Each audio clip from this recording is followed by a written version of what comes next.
Welcome to the 3 Knockdown Rule.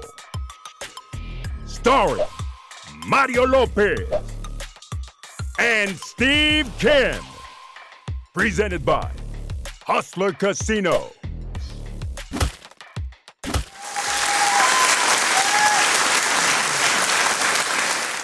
And welcome to the 3 Knockdown Rule, brought to you by Hustler Casino, a very special edition as we continue to preview Riyadh season at BMO Stadium in LA. Mario, a guy we've been trying to get back in studio for at least a couple of years. One of my favorites in the game, really, and I'm not just saying that because he's here. I've always said, best in the business, Mr. Eddie Hearn from Matchroom Boxing. Ladies and gentlemen. Thanks for having me, boys. Thank you for coming. And Eddie, mad respect, because whether the fight is in Bangladesh or in Bangkok, you are there, my friend, and always representing it with a smile and having your fighters backed. I was just talking to you off there for a second about I love it back and forth with Bud Crawford, and you could tell he respects you because you get to see a little bit of his personality right there, because he's a guy who's usually pretty stoic but has a personality, but you don't get to see it too often. Yeah, that's the thing. I feel like the guy should be an American superstar. I mean, he's a superstar in boxing. There's no doubt about it. I think he's everybody's, either top pound for pound or top 3 pound for pound guy. And he's actually very funny, like very ballsy, if you like, as well, and he's got a lot to say for himself. But if you don't give him the platform to speak, like yesterday I turned up, I went to see His Excellency, and His Excellency wants action. Do you know what I mean? He doesn't want two guys just like standing there going, like he wants to be sitting, in his hotel watching the build up like a fan, which he is. So I'm just in there to kind of, excuse my language, just to fuck around a bit, and just sort of poke the bear a little bit. They're both very respectful. I even said to Terence Crawford, "Oh, are you going to get in MADRIMOV's face?" He's like, "No, I respect him. He's a great guy." I'm like, "Fucking hell, well, I'll do it then." Do you know what I mean? But that's it's all a soap opera, right? Like, don't take it too personally. But it's good to see Terence's, and that kind of response. I'm not saying the clip went viral, but it just gives some people something to talk about, someone to have an opinion on. And if I can eke into his head a little bit, which is probably quite difficult for Terence Crawford, fucking great. Yeah. Because he's got a real fight on Saturday. Well, Eddie, absolutely. You're 0 for 3 against Terence. He let the whole world know. But I think this is the who livest. Was the third? I was trying to... Because it was Ricky Burns. Yeah, but what it was, I was kind of involved in the Amir Khan deal. Okay. But he wasn't actually my fighter at the time. Kell Brook wasn't my fighter at the time. So I'm only going 2-0. And even Ndongo was because I had an option on him after he beat Burns. There's an asterisk. Yes, but MADRIMOV, I think this is your best shot. I think this is a real fight, Eddie. When this was brought up on your end, did you hesitate to pull the trigger on it? I'll be honest, like, you would want MADRIMOV to have 2 or 3 more fights before he fights Crawford, because Crawford is, as I said, in my opinion, pound for pound, number 1, number 2, whatever it is.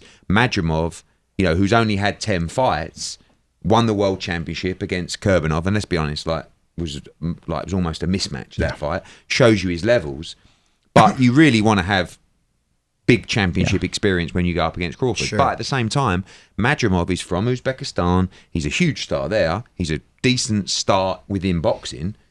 These shots come around once in a lifetime. And this is a shot at greatness. I mean, 1, it's a lot of money, but 2, you can actually force yourself on the pound for pound list if you win. And if he didn't have a shot in the fight, I wouldn't put him in the fight.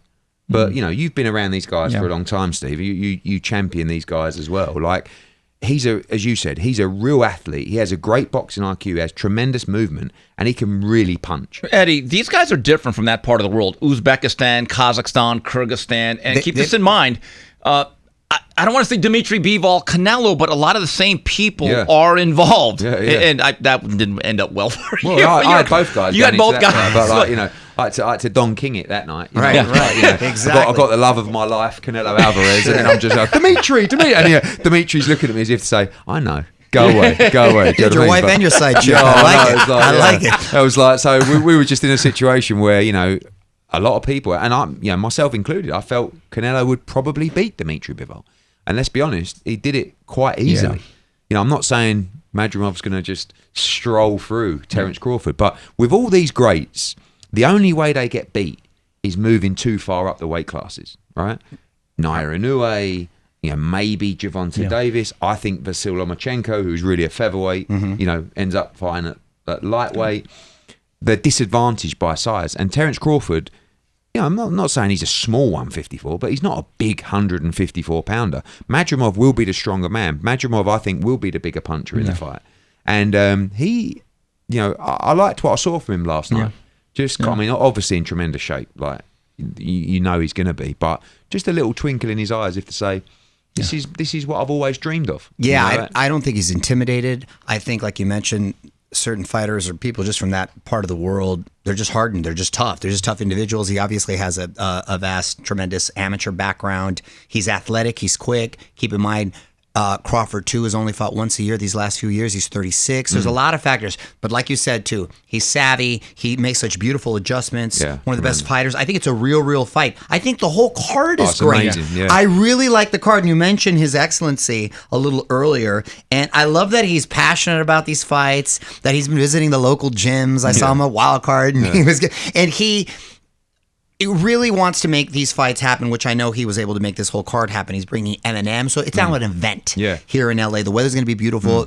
BMO Stadium is fantastic. As a fan, obviously incredibly excited. It's transcended. I even talked about it on my show in Access Hollywood. So it's really like a big thing. But talk a little about Turkey and the Saudi Arabia effect that it's had on the sport, Eddie. I mean, he's one of those guys. I think energy is underrated, isn't it, in life, and when you hang around certain people. And I was with him last night in his hotel, and the plans that he has, I love boxing, right? I also love business. But the way that he moves, obviously he has access to and huge amounts of wealth and budgets around Riyadh season and sports in Saudi Arabia. But it's the speed and the aggressiveness and the belief that he moves with in boxing, and a passion that he moves with. Like, you have to understand, this is not just a guy who's got a lot of money or access to a lot of money who just doesn't know what he's doing. He has a plan within boxing. He's a hardcore fight fan, right? So you imagine that you got a hardcore fight fan that can really make any fight he wants. So you end up with these cards like Saturday. He's probably got like 3 or 4 fights too many of that nature. Yeah. Like, I mean, you got Pitbull Cruz against Valenzuela. Pitbull Cruz is now a massive star. It's actually quite a tricky fight, that fight against Rayo. Yes. 2 Mexicans fight. It's going to be a great atmosphere. Great fight. Andy Ruiz back against Jarrell Big Baby Miller. And for me, one of the fights of the night is Jared Anderson against Martin Bakole. Yeah. This is like, and for people listening to this who might not know who Martin Bakole is, he is a legitimate top 10 heavyweight, right? He's 280 pounds. He's a very, very good fighter. Jared Anderson, who is like, again, one of His Excellency's new little projects that he sees as like the future of the division, big American star, really good fighter, terrible bit of matchmaking. Because no one really knows who Bakole is. Right. But he's really dangerous. And I said to His Excellency last night, like, what are you doing? He's like, it's a great fight. I said, I know, but I would never make this fight for my guy. Right. Like, if you win, everyone goes, who's Bakole? Right. And if you get beat, you're done. But he's okay with that. He likes these matchups. Canelo, Crawford, he wants to make the winner of Better Be against Bivol against Opataya at cruiserweight, and he's got all these huge ideas and passions. So when we first started with Riyadh season, it was in Riyadh in Saudi Arabia, and then it was like, I want to take Riyadh season to LA. It's like, right, and then I want to take it to Wembley. And Wembley, we've done over 80,000 tickets already for AJ against Dubois. Like, and the card's unbelievable. And when you're sitting there and he's doing these cards, so there's no, although on the ground we're sort of working on the event on behalf of Riyadh season this week, it's not a loyalty to promoters. It's just the fight. So he'll go to people and go, show me what fights you have. And then he will go, I like that one. I like that one. Doesn't matter who, whether it's 3 with us, 1 with PBC, or the other way around, or 1 with Top Rank, 3 with someone else. So it's like he's playing fantasy football. But he's a real GM. Yes, exactly. But Eddie, here's the other question I have, and talk about the Turkey effect. Have you offered some of your boxers fighters, and you're thinking this is a good deal? Have you ever come back to, but Eddie, what about Saudi Arabia? I mean, Turkey's, how much do you get of that? Yeah, I think that, not everybody's going to get the opportunity to fight on a Riyadh season card, but obviously boxing's a small industry and the respective people know what people are getting paid. And like anything, when people come in, it's a bit like DAZN. When we came into the market, I laugh now because, people were talking about this app, and everyone was saying, who wants to fight on the app? and what is it even called? DAZN. Now everything's on DAZN, right? All the top fights, every fighter, even the promotional outfits that have lost network, they're begging to get on DAZN. But I was laughing the other day because when I first came to America like 5 years ago, I was sitting down with fighters and I was pitching them, obviously MADRIMOV, but also DAZN. Right. And I remember having a meeting with Mikey Garcia in Los Angeles, and I flew in. I was like, this is quite a big signing for me at the time, Mikey Garcia, And I'm like, yeah. So he's like, so I know of you. I've heard of you from the UK. I'm like, yeah, thanks. Yeah. Look, we're coming to America. We've got a big budget. We want to be aggressive. And it's a new platform. And what's it called? It's called DAZN. And he's like looking at me as if to say, what? And he goes, and what is it? He goes, what channel's it on? I went, no. It's an app.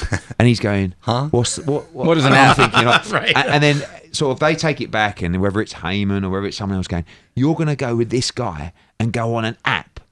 Yeah. And like, it was such a hard sell at the time. Tough sell. And we were spending a lot of money. Right. But we had the vision for streaming that it would actually go on and become incredibly successful, and it has done that. And we're making our way in the US market, and I think we've got a great roster of fighters now, and I think it's an interesting time for the sport. So going back to your question, every fighter, probably 80% of fighters are overpaid in terms of the actual commercial value going into a fight. Right. And the weird thing about negotiating a fight is you can literally have a P&L of numbers in front of you, right? And you can say to a fighter, that's the business of the show. How do you think you're worth a number that means we lose 3 million on the show? Like, do you know what I mean? Well, that's my number. It's like, okay.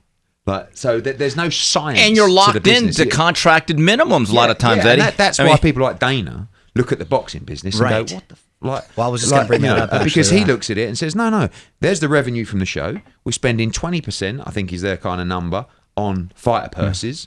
In boxing, it's generally the other way around. It's actually 80% probably into fighter purses. Right. And that's the maths. And that's how you run a business.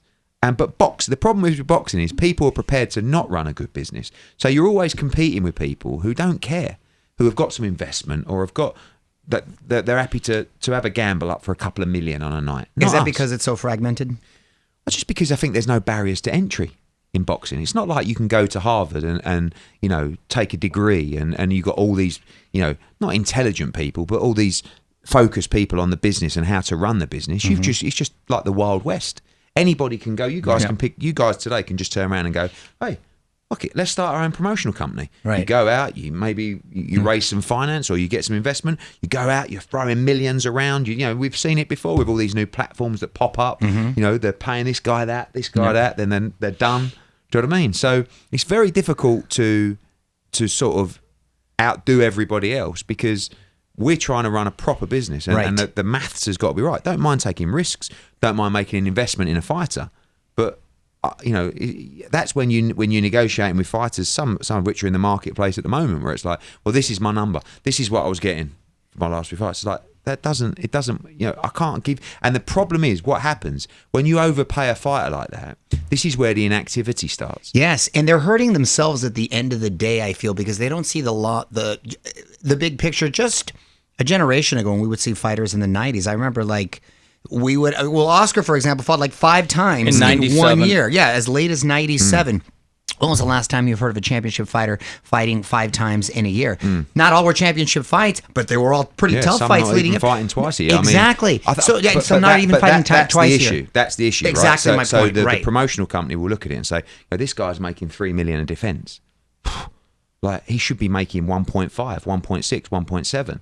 So when you get him out, you don't want it. Like they don't want to get him out again.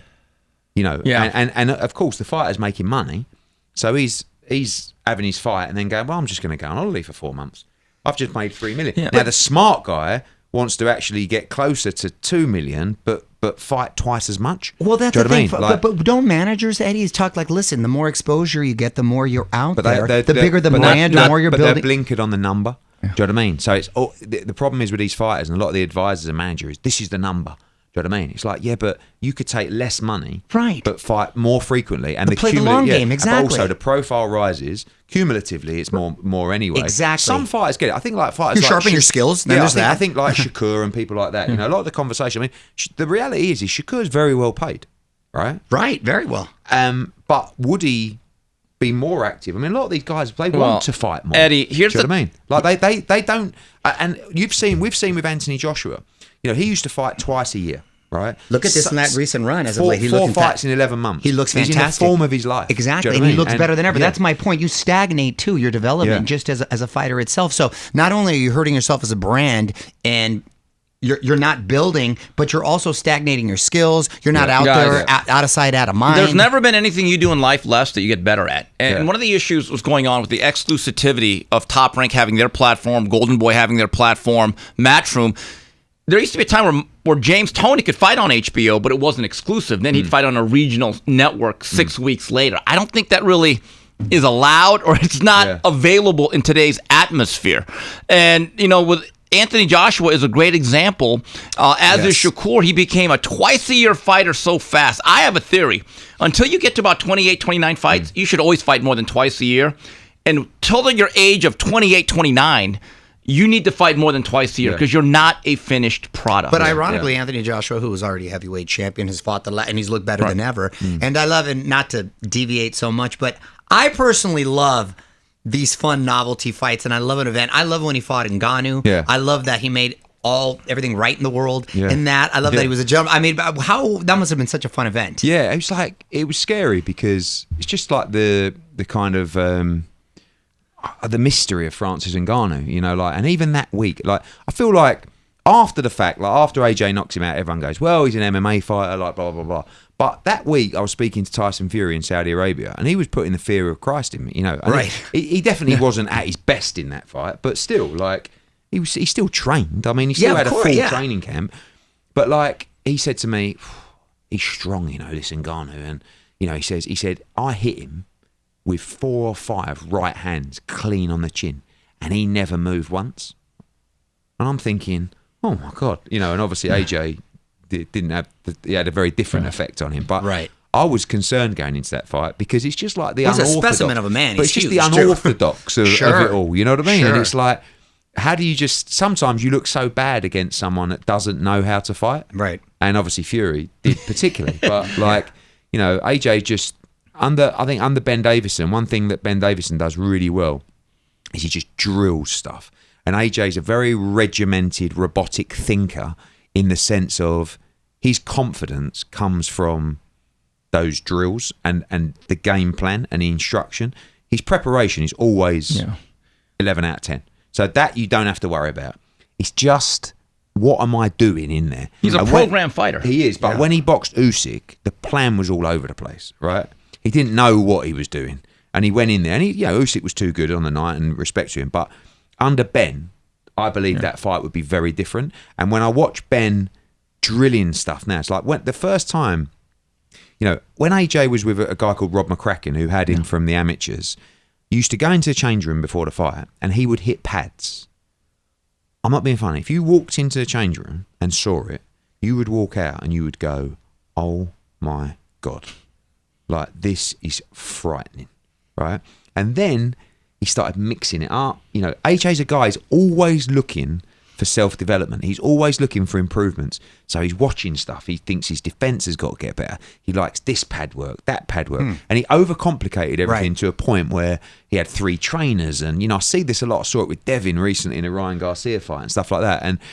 And like now, and that when he was with Derek and stuff like that, I was watching him on the pads, and you know when a fighter's hitting pads and it's not that clean, and it's just like, and then the Otto Warlin fight, which was his first fight with Ben Davison, I went in the change rooms, and it was like not even what I saw 4 years ago, what I've never seen before, and it was all like, you know, like Ben and his team are brilliant about like this is what Otto Warlin does all the time. And when he does this, little tells, you know, when he does this, whop, you know, and you're in there and it's like crash, bang, wallop, and it's like, whoa. And he went out and he battered Otto Warlin, like battered him. Well, a mismatch, right? Yes. Yeah, I think the term is paralysis by analysis. Yeah. So Anthony Joshua, September 21st, Riyadh season comes to your part of town.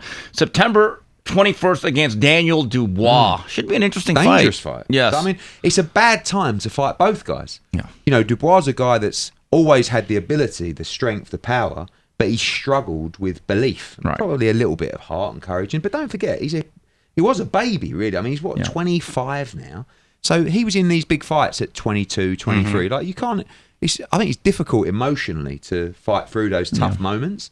And he's just beaten Jarrell Miller. Yeah. He's beaten Filip Hrgović, which was a very big win.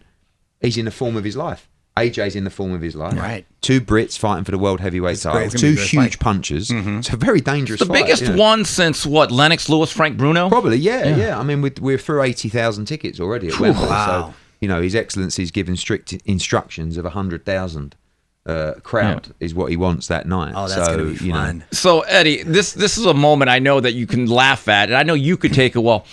On the 5 versus 5 with Frank Warren, I remember watching this.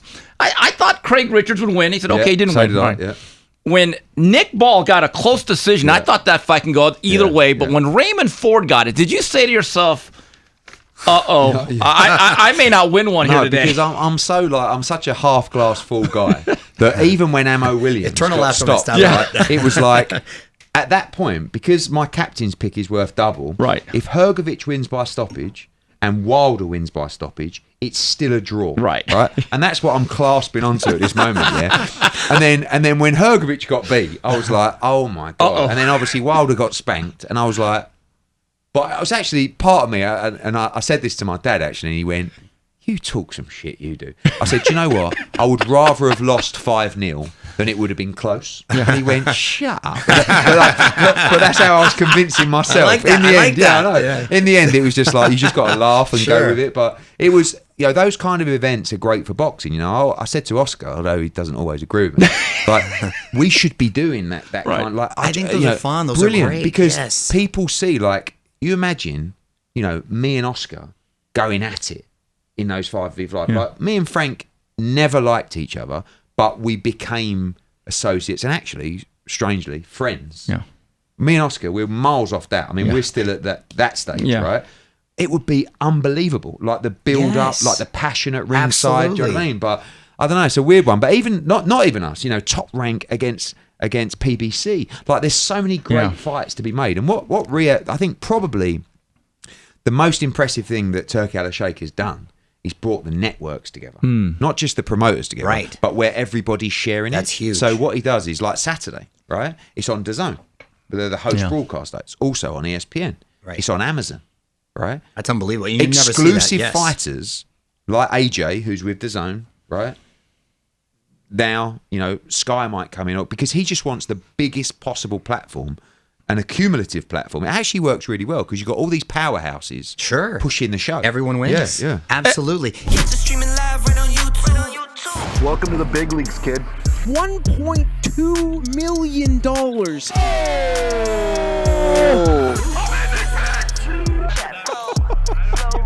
And I'm losing in this fucking game. What the fuck? There's a 400K flip. If I win by way, you get 10 grand. For my fans. Wow. All in a call. I'm not fucking leaving. Raise it up. Just switching gears for a second. September 14th weekend, obviously a huge weekend in the fight game, Mexican Independence Day. For the last, 20 years, I think I went from watching, I haven't missed one in Vegas. It went from Chavez to De La Hoya to the Canelo now. To Mayweather, don't forget. To Mayweather, I forgot. Mayweather had the run there. He became Mexican, Floyd Mexican. This is the first weekend I'm going to miss. And I'm actually going to go, and I've talked about it, and I said I'm actually going to go see the Sphere. Right, what he's selling for from now. Dana's trying to capture this weekend because of the matchup. I was so disappointed with the Canelo-Berlanga matchup. And I'm a huge Canelo fan, and I realize future Hall of Famer, my guy's got nothing else to prove, and he's got a resume that's incomparable, and blah, blah, blah. If it was Benavidez, if it was Crawford, I'd be there. But this is such a tough sell for me. Do we lose the weekend forever in boxing after this, especially if the Sphere is a huge success? No, I think that the audiences are very different, firstly, right, between boxing and MMA. I mean, it's not my show, and I'm not sure whether I would have gone up against the event. I mean, from a pay-per-view perspective, from an arena perspective, but it is a different audience. There's no doubt about that. I think that we can't underestimate the draw of Canelo Alvarez. I get what you're saying. Obviously, I represent Edgar Berlanga. He's the mandatory challenger. He's an exciting fighter. He's undefeated. He can punch. He's a big outsider. But when we look at the matchups that are available to Canelo Alvarez, Benavidez, whatever, gone to 175. That's not happening. Maybe Crawford could happen. It's certainly not happening in September. He's quite limited in terms of the fights out there for him. He has 2 mandatories. One is William Skull, which... I mean, let's be honest, like with all due respect, it's not the biggest fight in the world. Yeah. The other one is Edgar Berlanga. There is the Mexican-Puerto Rico element to it for the casual fan. But I get it's not Canelo against Benavidez or Canelo against Crawford. You know, I think that Canelo is probably at the stage in his career where he likes fighters that come to fight. And I think with a Crawford fight, it's really interesting. That's where it really shines. No, but I think also because of his age and his body a little bit. I don't think he wants to be fighting a mover. I think he was disappointed with the Charlo fight because Charlo just boxed off the back well, that's foot. what was Never so made nice. an That's what was effort. so good about the Munguia fight Yeah, too. but- You really, it reminded you like, oh yeah, but damn, this I will be a forgot similar, how. like, don't, you know, honestly, I don't see too many differences in levels, if any, between Munguia and Berlanga. I believe it's a similar kind of fight, you know, and I know that he's an underdog in the fight, but he will bring the fight. Like, Berlanga will not box off the back foot, try and survive, try and find a way. He will come and let his hands go. Eddie. Now, whether he's good enough or whether he gets stopped or whether he can land on Canelo, but he will bring the fight, you know. I don't hate the fight. I just wish it wasn't on that weekend. Right, Eddie, was there any That's thought- all I'm saying. Because last year, Canelo actually did not fight on September, whatever, the 14th or 15th. He fought, I think, a couple Well, weeks later. This is a PBC show. We're lucky to be in association with MADRIMOV. We had no say onto the date or so. I think it's a, you know, I don't know whether you might know more than me. Is this a Vegas play of MGM saying? Okay. Dana White certainly thinks so. He does. Talk to him more. But you know, also, like, I can see Dana's point probably where he's going, wow, Yeah. you really want to, you know, Put the screws to me. I mean, look, I don't know a lot about UFC. I don't know how many Mexicans are on that card. I know the main event is not a Mexican. The main event is not, but they've got a lot, and there's a few Mexican champions who, ironically, are not going to be fighting on that card. One of them is, but not all of them. It's just only because they had recent fights. Yeah, but but also, I think that forget Mexican independence for a minute. I think the attraction of the Sphere, With its first that combat, in that a in and of novelty. itself. That in and of itself. That is a novelty because I was there when Manny Pacquiao fought Claude in Dallas Cowboy Stadium, and it was like Joshua Claude was not even the B side; he was the C side. We all came to see that big stadium. But it's different. Like, I was there. I don't know if you've been, Eddie. I was there for opening day of U2, and I was like, oh my god, a fight here would be awesome. And also, you're not really. I mean, it's a big move to go up against Dana on anything, and not just Dana, but the UFC. Like, you know, it's not something that I would encourage because you know that Dana is, you know, I think a lot of his qualities. I'd like to think I have as well, which is more of a right fucking. You want to go to war on this? Okay, and you know he's going to double down on everything. Sure, on the promotion, on himself pushing the show. You know, like and Vegas. And, you know, MSG. Yeah, right. Versus and ironically, MGM, Riyadh like, season show, too. Yeah. Well, yeah. I mean, again, you see, Turkey's going to eat people. He's flat out He said said he's going to eat people. If you were the lead promoter, would you have moved it a week prior? Probably. It seems like it would have made sense. That's another thing. Like, why couldn't it be a week Again, prior? last year I think he fought September 30th against or Charlo. a week after, whatever. Yeah. A week prior But or after, I whichever. do feel that the audiences are different. Like, when I see, you know, we just had a UFC event in Manchester. Great one. Right? Yes. I don't think. By the way, I don't know how to interrupt you. Because I was watching that fight. Dude, do you know what time the card started? 3 in the morning. Yeah. People 3 were in the coming morning. out at 8 a.m. Dude, 3 in the morning. The main event, we're fighting like at 5:30. Yeah. Can you believe? I was like, people were coming out, and so like it was bright outside. I give props. British fans are next level.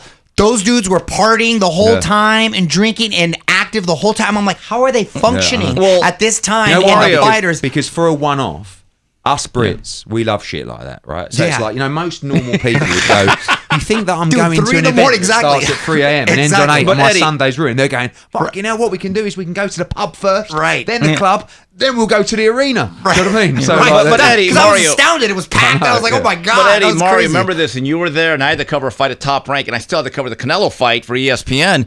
Canelo fought Kovalev. Both guys were taking a nap because UFC had a show I on. remember that. And actually, inside the arena, I think they played the UFC, didn't they? Yes, they did. Eddie, was that a big success in Manchester? Yeah, it was. It was a sellout. It was a big gate. The one thing that I would say is I look at that crowd, and I went to a UFC in London. Obviously, I'm not saying I don't know the faces, but I think it's a different kind of. I'd love to know how many in that crowd that night also come to boxing, because I do think it's a very different audience. Yeah, but also you're in the same city. You know, you're fighting for the same media, the same sound bites, the same digital space. You know, but also, again, half glass full.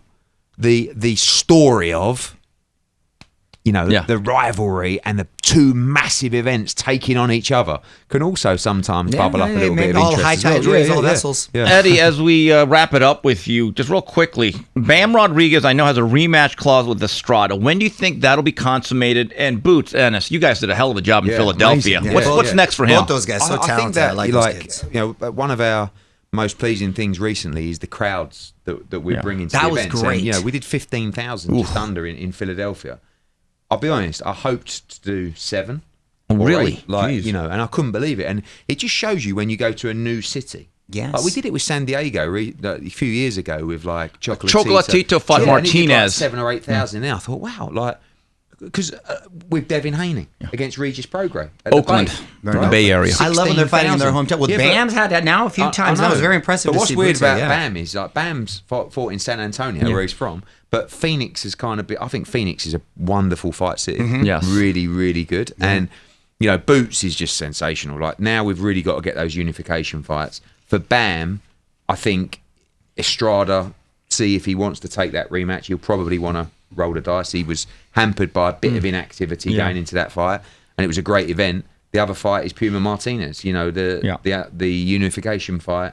But Bam is a serious fighter. no, he's so talented. young as well. Like he's got so many more levels to go. One of the fights I want to see, I was just telling Kim, on my radar right now is evenally Bam and Junto Nakatani. Or Inoue. Yeah, You know or what I mean? Inoue too. Yeah. Yes, hold on, any hold of on. those, any of Don't those. forget, though, Eddie, Eddie, I don't want to get in trouble. MJ Akhmadaliev. Let's forget that fight. I mean, That's your guy. I get criticised because I'm like, I'm thinking, right, I've got to Him push. too. I've got to push MJ, right? MJ is the best fighter at 122, other than Inoue, right?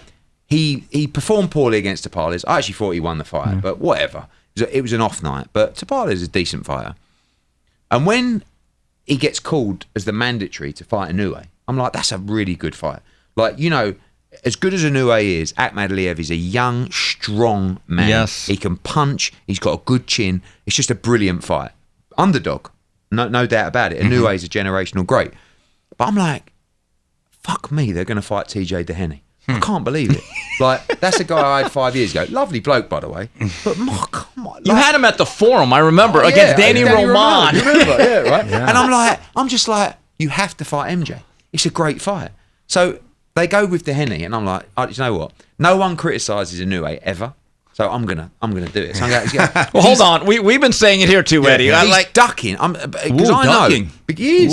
Well, because it's not. But it's never really the fighter. The truth is, because I know for a fact, you know, Mr. Honda and the guys behind the Inoue reached out to the WBA and sort of said, "Don't order it." You know what I mean? Because they didn't want to fight MJ.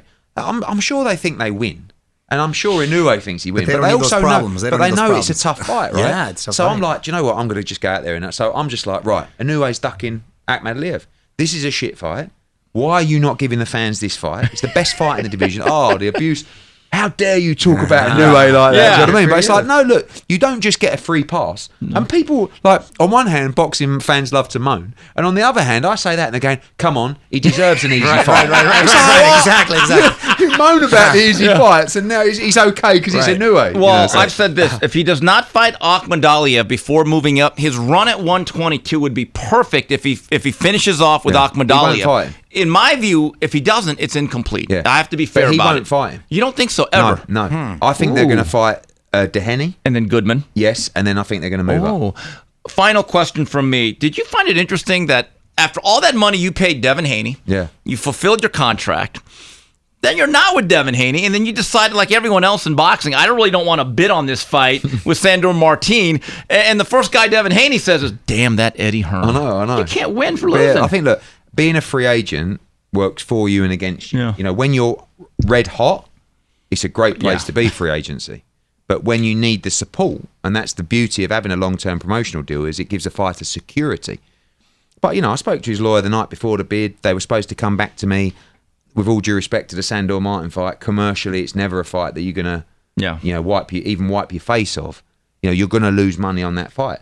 Now, I will lose money on that fight if you're with me long term and we have a plan together. Mm-hmm. You can't work with me when it suits you and when it suits me, I'm not going to. Yeah, exactly. So we're all right. I've spoken to Devin, since, but I think that I'm not sure Devin will fight this year. I think that people probably underestimate the not just the physical damage, the psychological. I think that was a tough defeat for him to take, and I think that people. And then Garcia's been relentless on social. Yeah, but I think with that the trolling.